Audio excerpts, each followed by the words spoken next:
महाराष्ट्रातील आर्णी जिल्हा यवतमाळ येथे दारेन हेल्थ केअर प्रायव्हेट लिमिटेड यांच्या वतीने युनानी आरोग्य शिबिराचे आयोजन करण्यात आले होते। या शिबिरात मौलाना हकीम शमशीर आलम गुफरानी यांनी लोकांची नाडी पाहून तपासणी केली। या शिबिरात शेकडो लोक उपस्थित होते। गेल्या काही महिन्यापासून सुरू असलेल्या या शिबिरामुळे अनेकांना त्यांच्या आजारापासून आराम मिळाला असून त्यांना दिलासा झाल्यामुळे ते पुन्हा औषधे घेण्यासाठी परत आले आणि त्यांनी सांगितले की युनानी औषधामुळे आम्हाला खूपच आराम मिळाला आहे।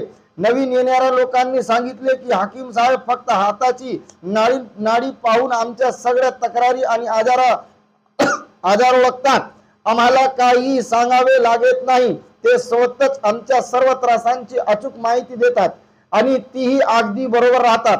मित्रांनो, आर्णी यवतमाळ डिग्रस दारवानेर या सर्व जागी कॅम्प झाल्यानंतर आपल्या हातगाव शहरात 25 ऑक्टोबर शनिवारला सकाळी 10 ते संध्याकाळी 7 वाजेपर्यंत मौलाना अबुल कलाम आझाद शादीखाना बाजार गली हातगाव मध्ये होणार। तरी सर्व गावकरी बांधवांना सूचित करण्यात येते की या कॅम्पचा खूप लाभ घ्यावी।